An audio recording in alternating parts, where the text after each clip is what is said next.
I have some breaking news to share with you today. I hope you're sitting down for this because it is quite shocking. India has fired missiles into Pakistan. Yes, that's right. India, which is one of the largest and most populous nations in the world, and also the fourth largest military spender, has launched missiles into another country. Now, what did Pakistan do to deserve this attack? And why did India feel the need to destroy Pakistani soil? Well, as always, there are two sides to every story. And before I tell you what India had to say about this event, let me first tell you what Pakistan had to say. Pakistan has accused India of targeting its nation after New Delhi carried out strikes across the border. The Indian Air Force reportedly crossed over to the Pakistani side of the line of control in Jammu and Kashmir and dropped munitions near the border town of Balakot.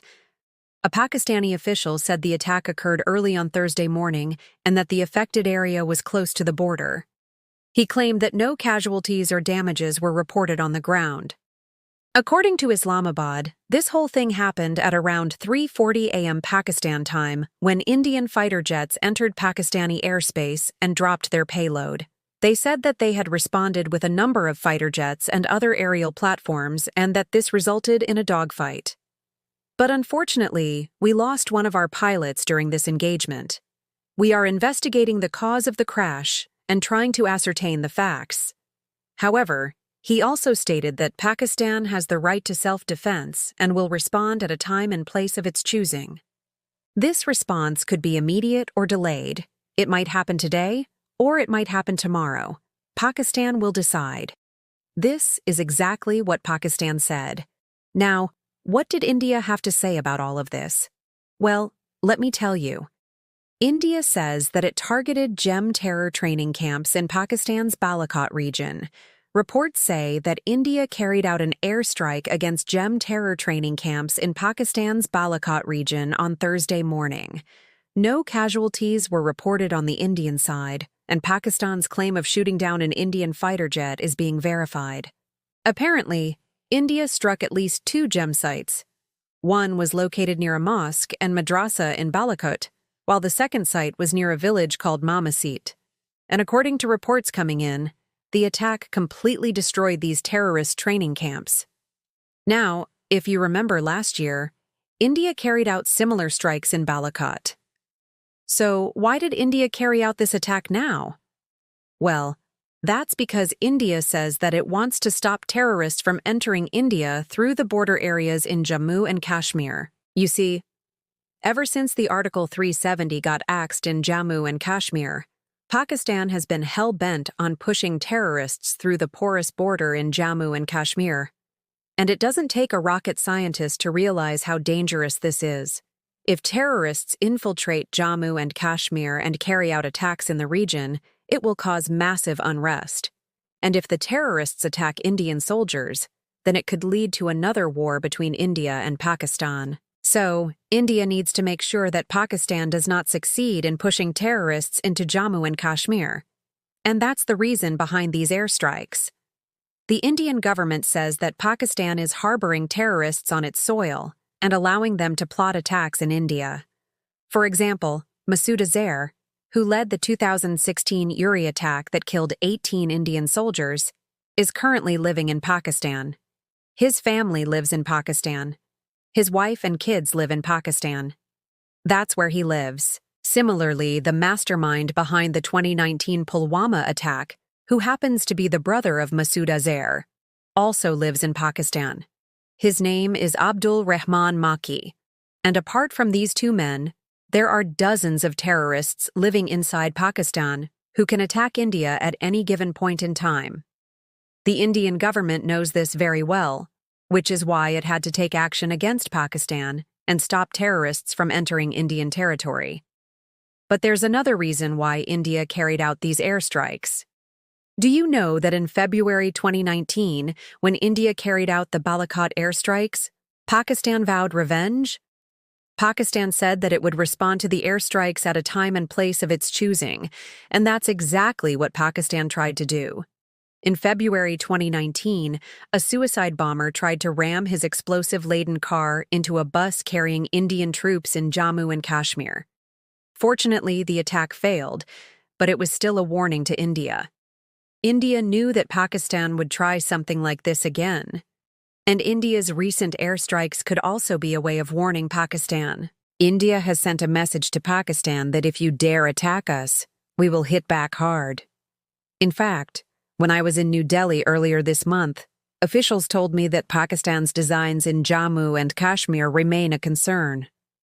They said Pakistan is trying to push more and more terrorists into Jammu and Kashmir, and that they want to use the border areas in Ladakh and Pakistan-occupied Kashmir to carry out attacks in the Union territory. Officials told me that India has solid intelligence inputs to suggest that Pakistan is planning big in Jammu and Kashmir. And this is not just talk. India has proof of Pakistan's nefarious designs. Let me show you some satellite images. These are satellite images of the line of control. Look at this one here. Here you can see a madrassah on one side of the border, and on the other side of the border, you can see Indian territory. This madrassah is in Pakistan, and it has links to terror outfit Jaish-e-Mohammed. Reports say that this madrassah is used as a front to carry out terrorist activities.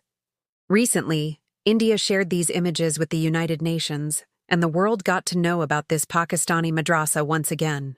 So India has every reason to carry out these airstrikes. And remember, this is not the first time that India has hit terror training camps in Pakistan. In September 2016, India conducted surgical strikes across the line of control in Myanmar. Those strikes destroyed terror launch pads. In 2017, India carried out strikes in the same area. And then in 2019, India struck Balakot.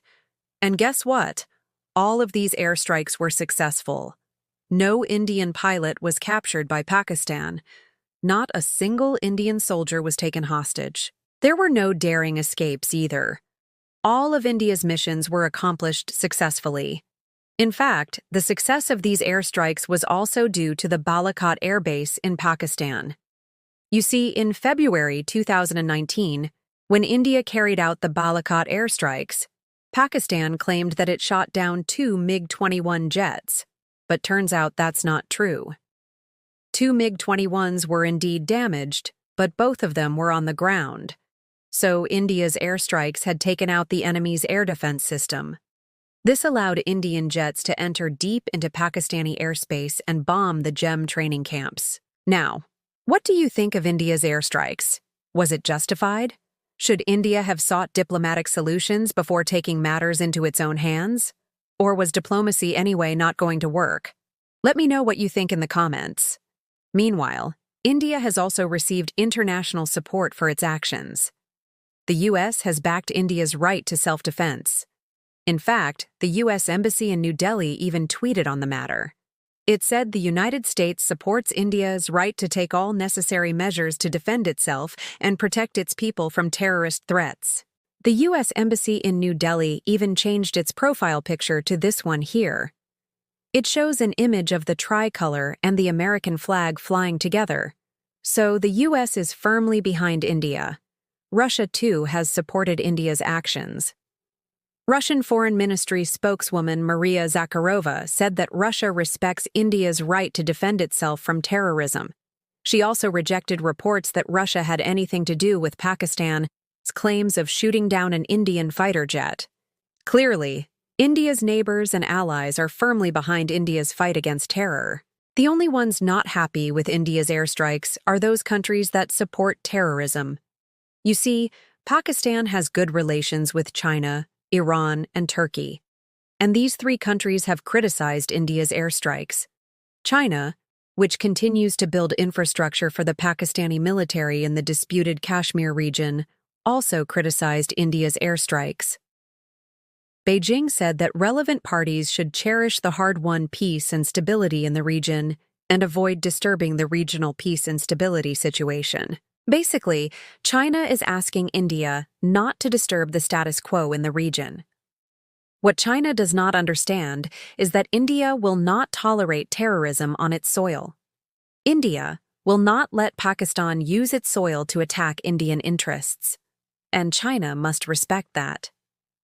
Similarly, Iran also condemned India's airstrikes. Its foreign ministry spokesman Abbas Mousavi said that attacking another Muslim country is against the principles of the Islamic world. In fact, Iran is one of the biggest supporters of Pakistan, so it is expected to criticize India. Then you have Turkey. President Erdogan has also condemned India's airstrikes. He said that India's actions will have serious consequences. Well, that remains to be seen.